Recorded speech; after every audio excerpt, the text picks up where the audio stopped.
you for coming for this Sunday morning. Second Sunday of this year. We praise the Lord that He has given us the privilege to worship Him together. Welcome back, Pastor Noe. Kuya Romy, Brother Jerry. It's so nice to hear more men singing. Talagang buo yung congregational singing natin because of the men. At sana palagi ganito. We would really be able to praise the Lord, singing our hearts out. May God grant that desire sa mga puso natin. Now, last Sunday we have studied together about this theme for the month of January, limitless life. We have considered that there are times in our lives when we put ourselves in a box. We limit ourselves. We fail to optimize our potential. Yung alam natin na we have so much more to offer, pero there are some things that hold us back. Pinipigilan tayo. And one example of that was Caleb.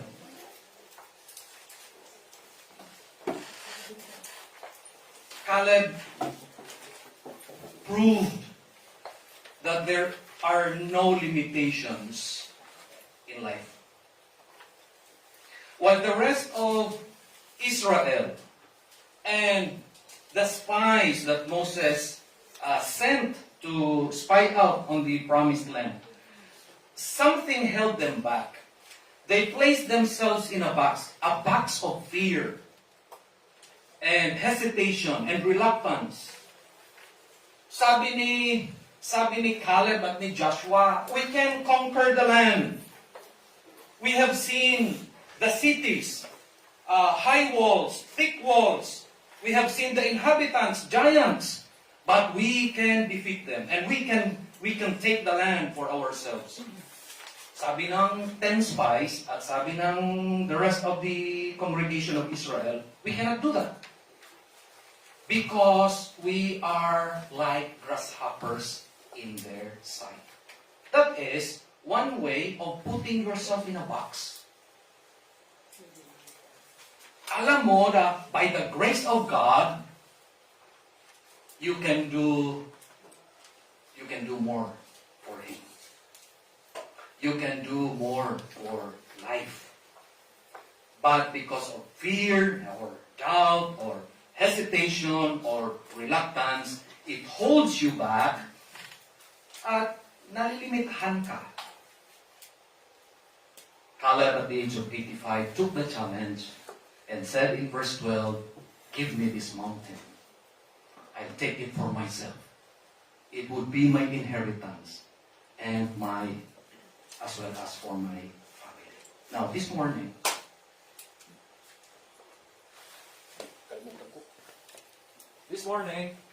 we will consider another character from the New Testament, Stephen. This morning, we will talk about limitless grace. If you want to enjoy a limitless life, not only that you should possess limitless faith, you must also demonstrate a limitless grace. This is the story of Stephen. Now, if your Bibles are still open to Acts chapter 6, kindly turn the page to Acts chapter 7. And allow me to read the last two verses of Acts chapter 7, because this is the ending of the life story of Stephen. Acts 7 verses 59 and 60. You can read along as I would read from my Bible. Acts 7, 59 and 60. And they stoned Stephen, calling upon God and saying, Lord Jesus, receive my spirit. And he kneeled down and cried with a loud voice, Lord, lay not this sin to their charge. And when he had said this, he fell asleep. Now let us expound on that and consider the life of Stephen in our study this morning. Let's pray first. Father, we thank you for the privilege that we can once again open your word freely, read it publicly, and study it corporately. We thank you for that freedom. We thank you for the opportunity that the government of Hong Kong would still allow us to do this.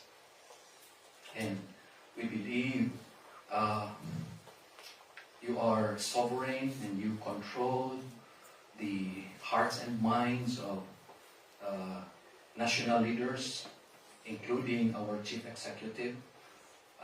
We thank you, Lord, that you are working in his life so that he would be able to protect this basic freedom, freedom of religion, freedom of gathering for worship and fellowship. We thank you that actually up to this moment we can still enjoy this. We thank you, Father, for the assurance that your word is alive and powerful. We can always draw strength from it. We can submit ourselves to its authority and power. Power to transform, power to correct, power to root out sin and wickedness in our hearts and minds and lives, so that we can be transformed to the image of your Son, the Lord Jesus Christ. Only your word, as well as the influence of the Holy Spirit, can accomplish this in our lives.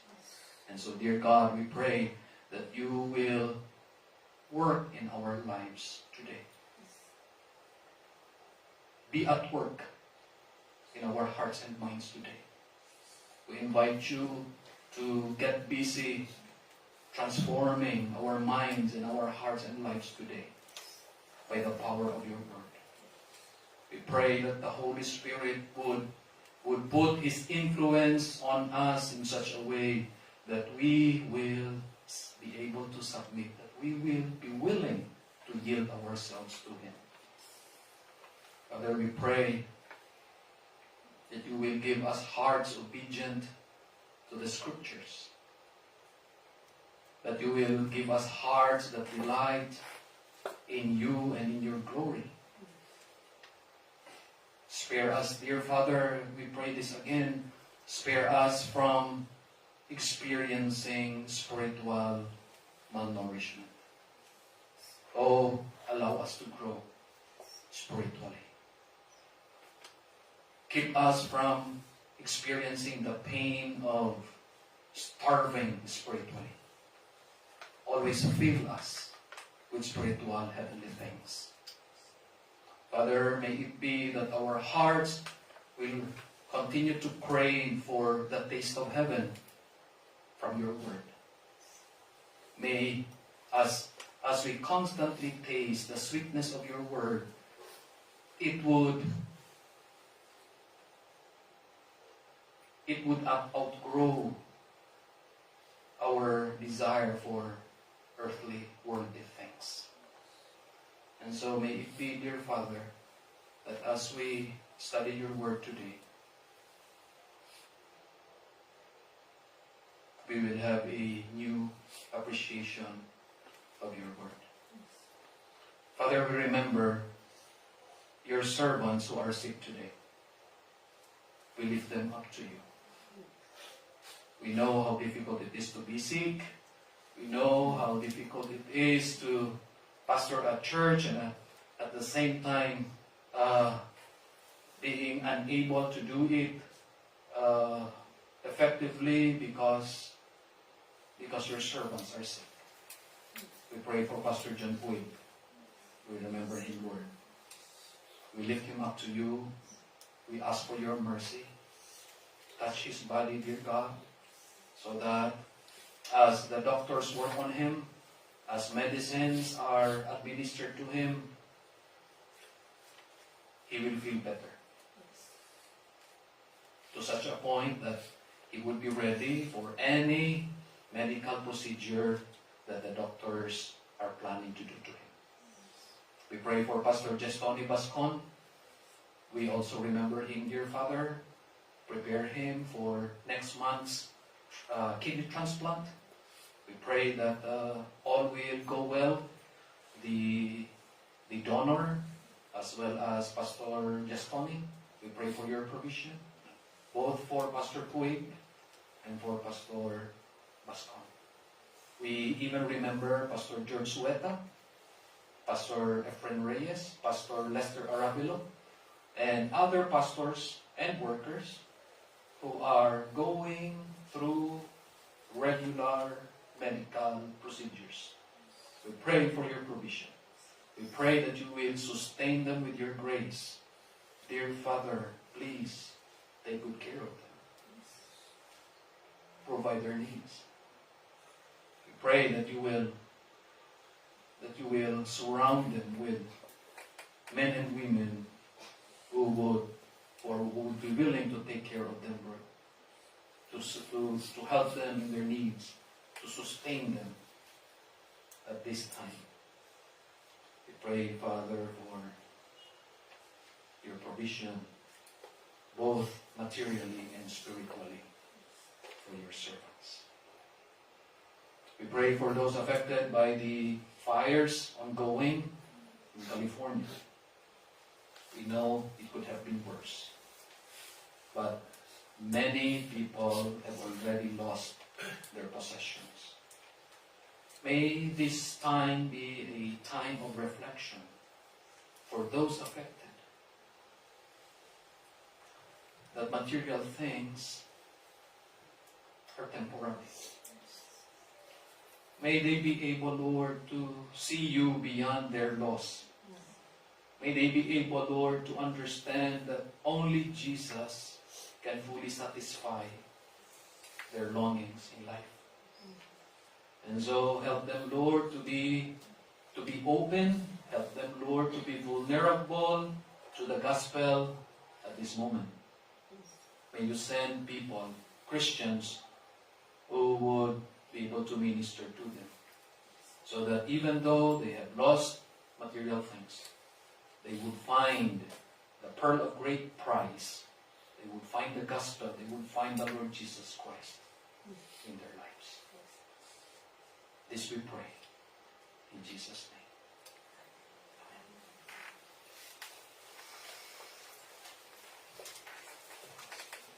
The name Stephen is from the word Stephanos or Stephanos, which means victor's crown. Every time that there would be a contest, sports contest in ancient Rome or ancient Roman Empire, the winners of this physical athletic contest would be given crowns similar to this. Most of the time, these crowns are made of laurel leaves, dahon. So it would be green for a few days, but after a week or so, malalaglag na yung dahon at wala nang ibang gamit yung laurel leaf. Siguro ilalagay na lang sa ulam. Sa adobo.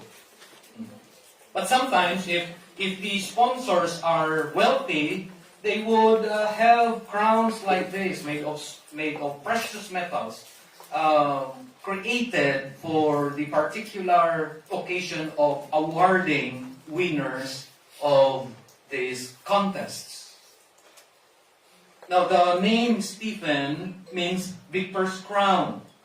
And in the passage we have read, we find out that he was one of the 7 administrators assigned by the apostles in the program of food distribution for widows.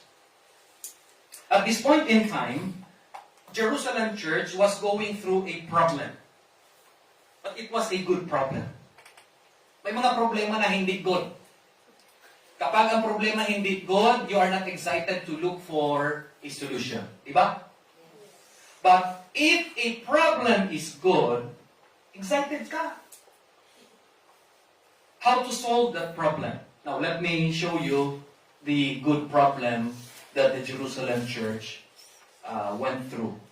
In Acts chapter 2, you see the original number of the members was 120.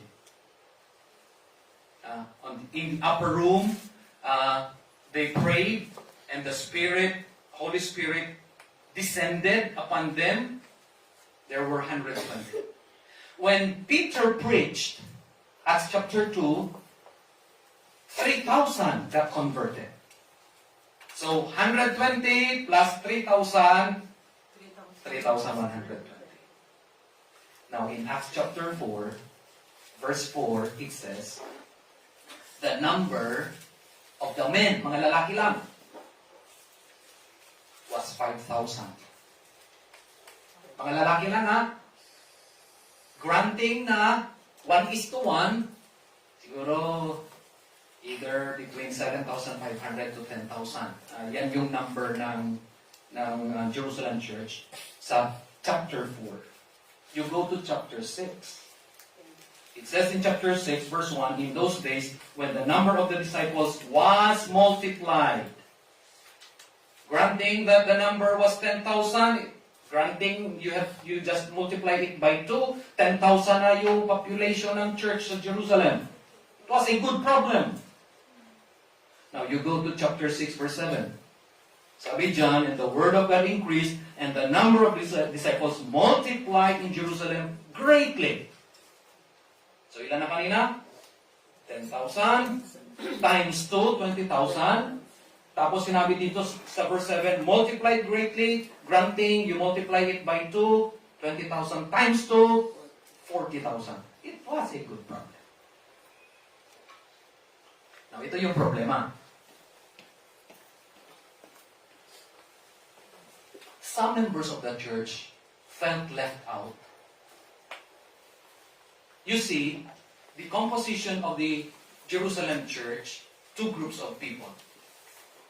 Hebraic Jews, meaning Jews speaking Aramaic, and Hellenistic Jews, Jews speaking Greek.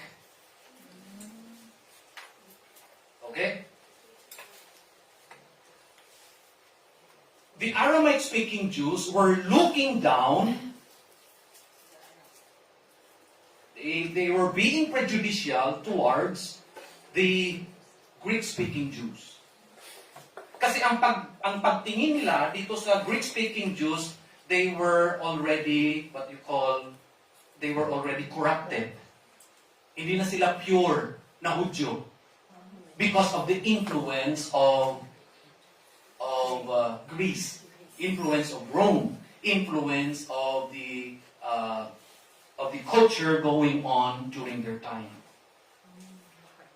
So much so, na hindi minsan nabibigyan ng pagkain yung Greek-speaking Jewish widows. Yan yung problema. And so because of this problem, some of them approached the apostles asking for help. Pero in verses 1 to 6, or 1 to 3, makikita natin dyan, they were seemingly demanding from the apostles na sila mismo, yung apostles mismo, ang magdidistribute ng pagkain. Sabi ng apostles, no, we will not do that. Because if we would be the ones to distribute the food, makakaligtaan namin yung more important task of preaching the word and praying. The apostles believe na mas mahalaga yung preaching of the word and prayer. And so sabi nila, assign 7, choose 7 among you, na sila yung mag-manage ng distribution. This is how it was done. Stephen and the 6 na pinili nila would be going from house to house asking for food. Carrots, cabbage, vegetables. They would collect it, and then they would cook it, and then they would go again from house to house sa mga bahay ng mga widows to distribute food. Now, the work and ministry of Stephen brought him in conflict with fellow Greek-speaking Jews. Ito yung minsan, ito yung reality sa ministry na you cannot please everybody. Ginawa ni Stephen lahat ng magagawa niya, but his fellow Hellenistic Jews ayaw sa kanya. To such a point na they falsely accused him of going against the church, going against the Jewish culture, going against Judaism. Kaya eventually chapter 7 verses 69 and 70 they stoned him. And Stephen became the first martyr of the Christian church. Now, what catches our attention, however, was the way Luke admired Stephen. Luke so admired Stephen. Because in verses 3 and 5 and 7, over and over again, he said that Stephen was full of several factors. Puno siya ng mga bagay na mahalaga. Hindi siya puno ng pera, hindi siya puno ng charisma, hindi siya puno ng influence, hindi siya puno ng eloquence. May eloquence siya. Hindi siya puno ng mga material na mga bagay, but there were some factors that filled him. Look at this. Verse 3. Sabi dyan sa verse 3, Stephen was full of the Holy Ghost and wisdom. I believe this is important. If you want to live a limitless life, if you want to possess limitless grace, you need to be full of the Holy Spirit. This is in contrast sa sinabi sa Ephesians 5:18, and be not drunk with wine wherein is excess, but be filled with the Spirit. Stephen was full of the Holy Ghost, of the Holy Spirit. He was full of wisdom. You go to verse 5, he was full of the Holy Ghost, and he was full of faith. Equally important. You want to live a limitless life, you want to possess limitless grace, you must be full of faith. But we come to verse 8. And I want to point out one important thing here. Sabi sa verse 8, and Stephen was full of, sa King James, full of faith and power. But the more reliable manuscripts, at least 10 ancient manuscripts, would put it this way: he was full of grace and power. This week I checked on English translations and paraphrases, 63, most of them full of grace and power. So here you see, Stephen possessed limitless grace. He was full of grace. And it manifested greatly in his life. Now, ito yung magiging buod ng ating pag-aaral this morning, and I want to summarize this by saying, grace not only pays for our sins, hindi lang na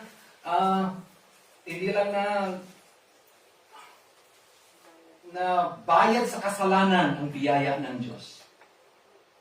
but it changes us and it enables us for work and witness.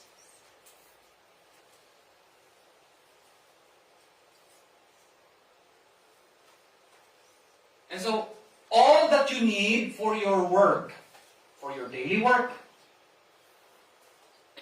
all that you need for serving God, you find it in grace.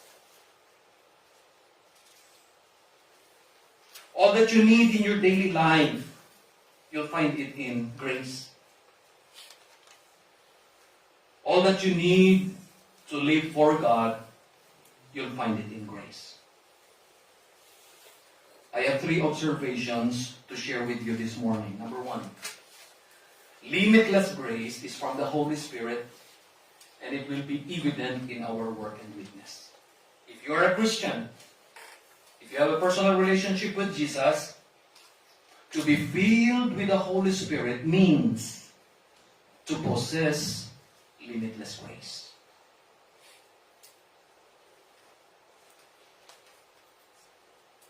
How important is this? First of all, grace is important as an antidote to sin. Alam niyo kung ano ibig sabihin ng antidote? The other day, my friend in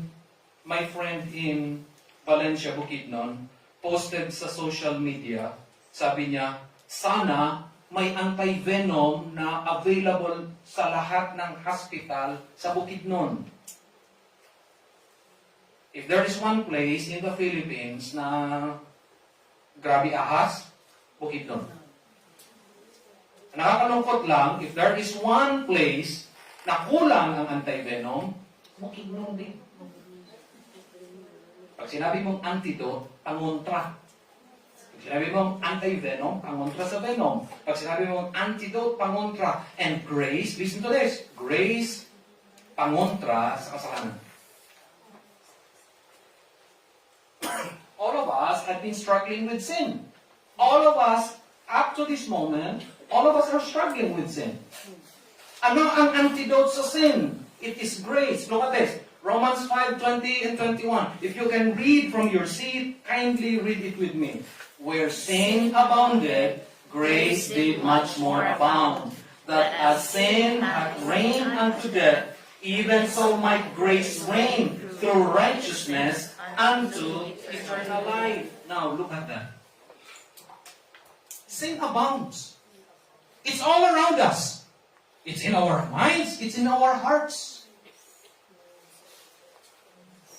Pero, you don't need to make this excuse na palagi ka nalang gagawa ng kasalanan. Total, nandiyan ang kasalanan sa palibot natin. Because this is what God declares. This is what God's Word declares. Where sin abounds, grace did much more abound. Kung may 100 na kasalanan at temptation sa palibot mo, ang biyaya ng Diyos 200. And so you don't need to fall into sin. You don't need. Hindi mo kailangan. Hindi mo pwede sabihin na, hindi pwede sabihin na, lalapit ka sa tukso, at nung nahulog ka sa kasalanan, sasabihin mo, Lord, your will be done.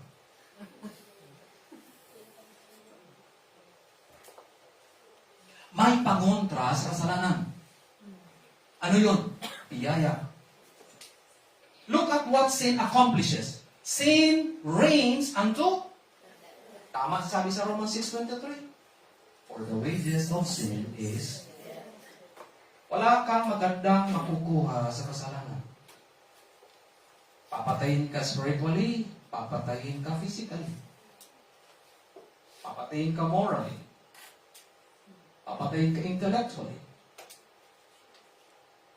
papatayin ka socially, papatayin ka morally. But look at this. Ano ang accomplishment ng grace? Grace reign through righteousness unto eternal life.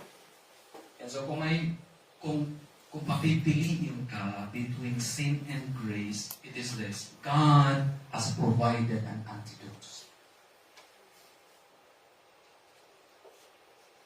2020 2024, you have been living a limited life and you got tired of being under sin. Parang kalabaw na may singsing sa ilong kung saan kahilahin ng kasalanan, nandoon ka. It is so easy for you to follow after sin. Pero napapagod ka rin. Na 2025, you want to live a limitless life. You need a limitless grace. And it is available. Grace is an antidote to sin. I hope and pray, listen to this, I hope and pray that you would make this a desire, a noble spiritual desire. Lord, this year, tulungan mo ako that I will be victorious over temptations and over sin. Alam ko hindi ko magagawa ito kasi I am still in the flesh and sinful flesh talagang lalapit sa kasalanan at tukso. But I want to have limitless grace. And I want to be victorious over sin. Not only that it is an antidote to sin, it is also an enablement to serve. It equips us to serve. So, tingnan mo ito from this perspective. 2024, you are not able to optimize your potential for God kasi nagdadalawang isip ka sa paglingkod sa Kanya. But listen, 2025, limitless grace is available for you. You can serve God. You can. God will give you opportunities for Christian service. And He gives you enablement to serve. Ano ang sabi sa 2 Corinthians 9:8? Again, let us read this together. Go. God is able to make all grace abound toward you, that ye always having all sufficiency in all things may abound to all good work. Napansin ninyo ang lahat ng all dito? All grace, all times, all sufficiency, all things, all good works.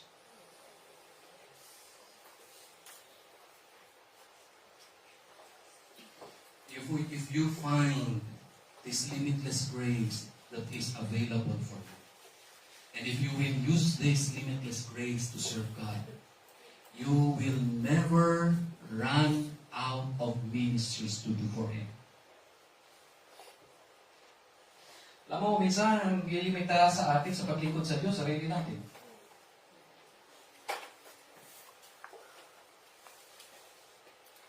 Let me say this. It is always my family's desire, it is always our family's desire, si JC, to see you all participating in the ministries. Sometimes, I feel bad and I feel sad na ako ang magpipreach, si JC ang song leader, si Ging ang pianist. Inisip ko, minsan palitan kayo natin ito. Demdem Baptist Church mo lang. You may find it amusing, but I want to let you know, there are ministries to do. There are ministries to do. Hindi ko gusto na magiging spectators kayo. The moment I notice na yung ministry revolves in 2 or 3 or 4 or 5 people na lang, at kami ang nagiging hindrance para hindi kayo makapaglingkod, we would return to the Philippines. I would rather see you all participating in the ministry with another pastor kaysa nandito ako tapos spectators lang most of you. Why? Because grace is available for all of us. Limitless grace. And so, kung may pumipigil sa'yo na hindi maglingkod sa Panginoon, you just claim the grace of God.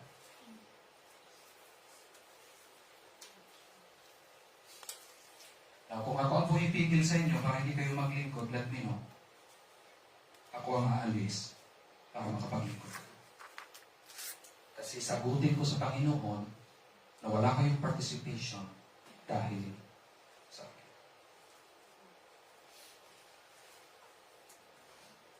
Grace not only is an antidote to sin, it is also an enablement to serve. This is the second observation.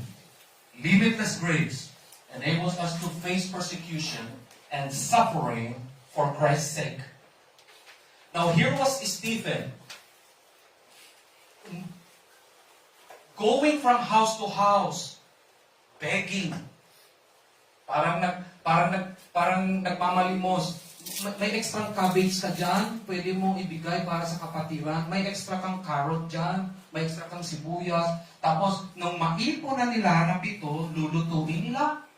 At pag naluto na, ihahatid nila sa bahay ng mga widows. Every day.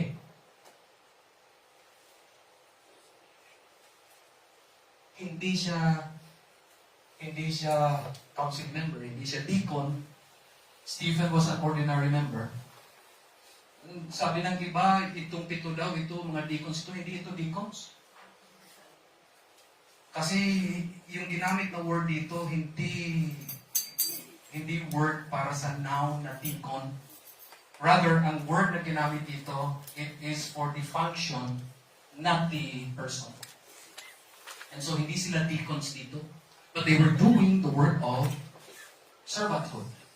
They were willing to be servants for the sake of Christ and for the sake of the church. Pero ano ba makikita natin? Not only that, limitless grace also enabled Stephen to face persecution and suffering for the sake of Christ. Now, we need to be clear about this. Hindi lahat ng suffering for the sake of Christ.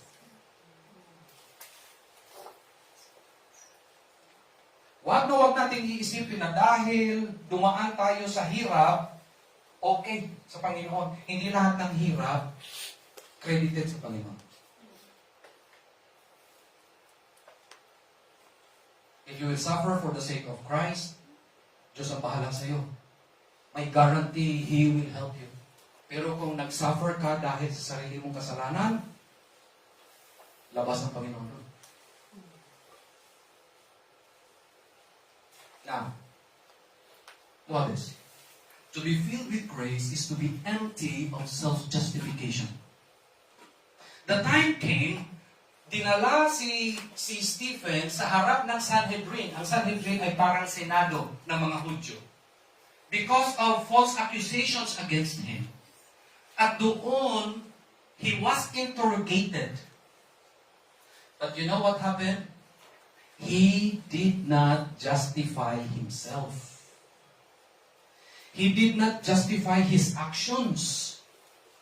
He did not explain his behavior. Rather, instead of defending himself, he defended Christ.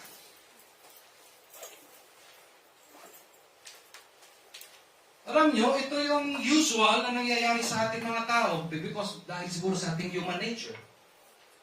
When we are falsely accused, yung unang reaction natin, we defend ourselves. And we explain ourselves. But to be filled with grace is to be empty of self-justification. Tingnan nyo how this connects. Huh? He was full of grace. He was empty of self-justification. He was full of the Spirit. He was empty of himself.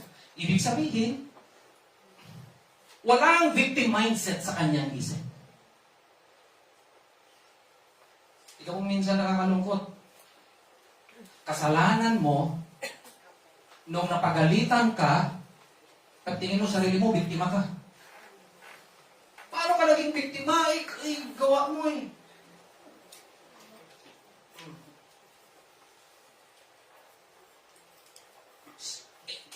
He was full of the Spirit. And so therefore he was empty of self. He was full of wisdom.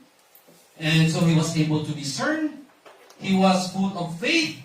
And so he was free from doubt. He was full of power. And so he was able to stand. Kung nandun siya sa harap ng Sanhedrin, he preached about Christ. And he was able to stand boldly and courageously.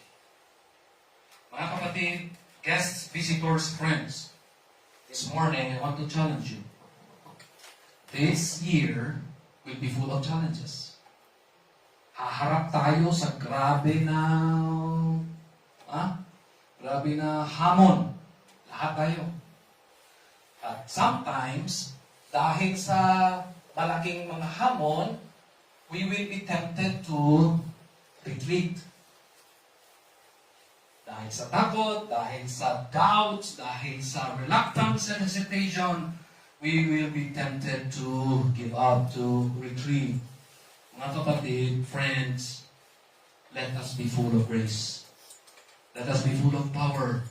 Let us pray and ask God for enablement that we will be able to stand. We will be able to stand. Do not yield an inch to the devil. Do not yield an inch to the world. Nangyari na yan sa iyo nung last year. Every time na may temptation, you give more territory to the devil and to the world and to sin and to temptation. Atras ka lang ng atras ka. 2024 is a year full of atras. I want you, by God's grace, I want you that this year you regain your ground.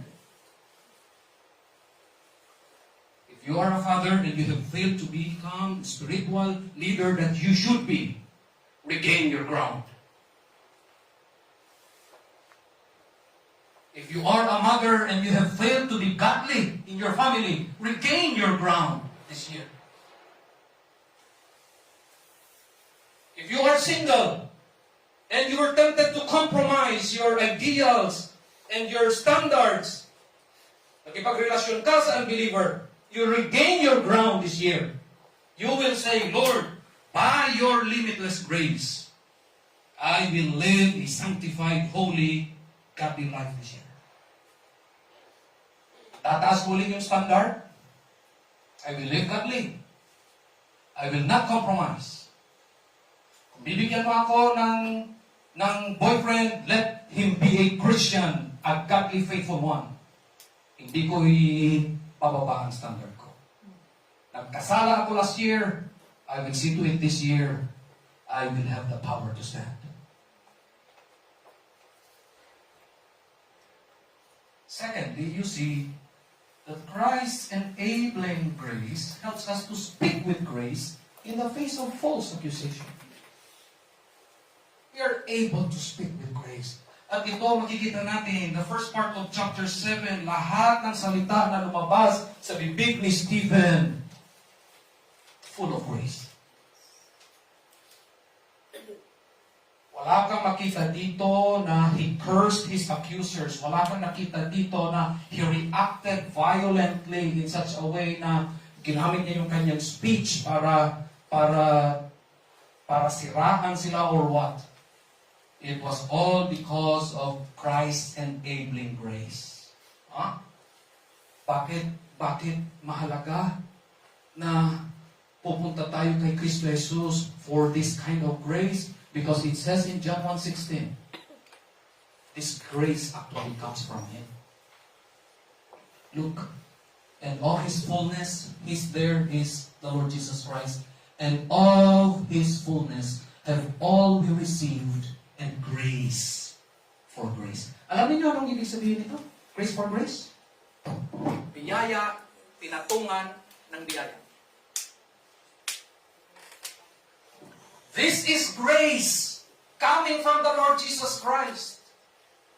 You don't need to live a defeated life for 2025. Grace, limitless grace is available in the Lord Jesus Christ. Sana you would say with me, pagod na tayo, na talunan tayo palagi.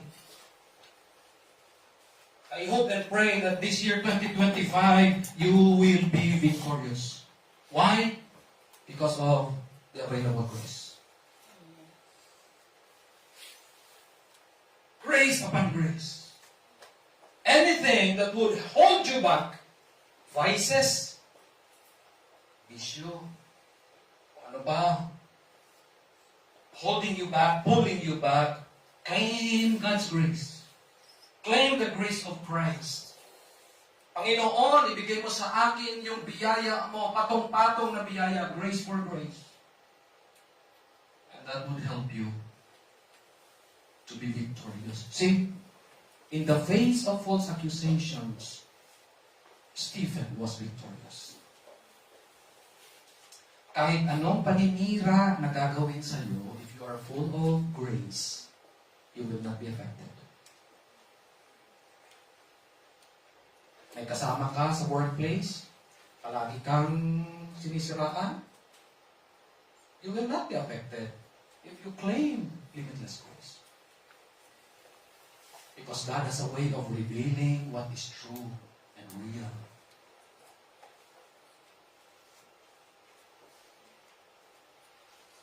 Colossians 4:6. Alam niyo itong verse na ito.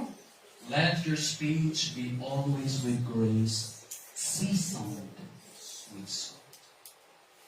Yung pananalita, it is important that you season it with salt. Nakita niyo yung Sino yan? Yung gumagawa, nagpe-prepare ng steak. Tapos, salt bake. So, gano'n niyo. Season with salt. Let your speech be seasoned with salt. Okay? Practical yan. Practical yan. Okay. Ikatatlo. Lampas na tayo. Sige lang. Ito yung 2025. More learnings. Ikatatlo observation. Limitless grace mirrors the forgiveness shown by Jesus. And this is equally important if we realize that limitless grace enables us to offer forgiveness even to the undeserving and the unrepentant. Nag-preach si Stephen. Hindi siya matalo. Kaya ang ginawa ka lang ng Hellenistic Jews, sa hinabihan niya, patuhin na lang natin, dapat siya mamatay. And so, they brought him outside the city at sinimulan siyang patuhin. Now, sa verses 69 and 70 of chapter 7, makita natin dyan, Stephen demonstrated forgiveness. They didn't deserve forgiveness actually. At may mga kilala tayo sa buhay natin na kung tayo pa ang magsasalita, sasabihin natin, they don't deserve forgiveness. Niloko ka. Sinabihan ka na ikaw lang yung mahal niya. Tapos hindi pala. Undeserving. But you find grace to forgive even the undeserving. You find grace to forgive even the unrepentant. Pero pastor, hindi naman siya nag-repent. Anong repent sa Tagalog? Hindi naman siya nagsisi. Paano ko siya patatawarin? Kahit hindi nagsisi. If you are full of grace, you will find grace to forgive. At alam niyo, kapag nagpatawad ka, bawas sa isipin yun eh. Bawas stressor yun eh. Nakaka-stress kaya. Pag napatawad mo, pwede kayo magsalubong sa daan, ikaw okay ka. Imagine kung hindi mo siya magkatawad, magkasalubong ka, malayo pa, kita mo, iwas ka.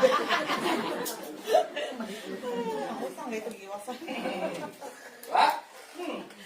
Pero kapag clear ang conscience mo, dahil napatawad mo, walang problema.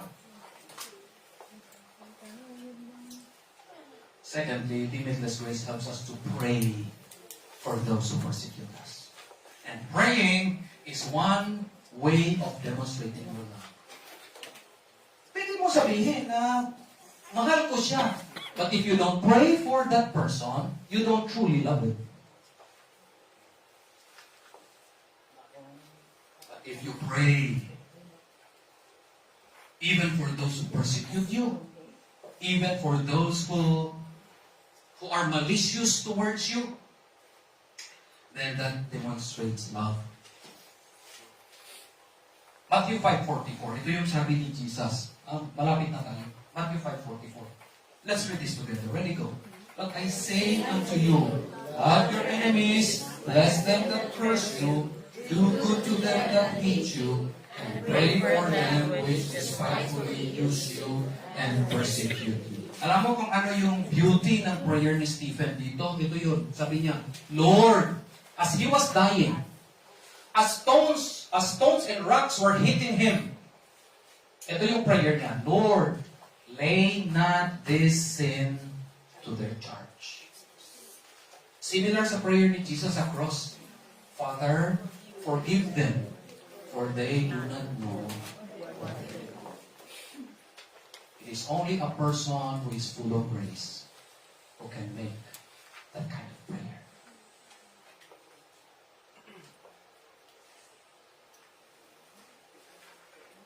And so I encourage you and I challenge you from the Word of God this morning. Have a limitless life. And desire a limitless grace. Be like Stephen, full of grace and power. Be like Mary, full of grace. Be like the apostles, Acts chapter 4. They were full of grace. Let us be people of limitless grace. Father, bless your word. And we know, Lord, that grace is available for us. Help us to claim it. Help us, Lord, to believe your promises. If anyone is here present today who is not yet sure of his or her personal relationship with Jesus, may your grace be encountered by him. May he invite Jesus into his or her life. May he accept Jesus as his personal Savior and Lord. May the Holy Spirit fill him with grace. This we pray in Jesus' name.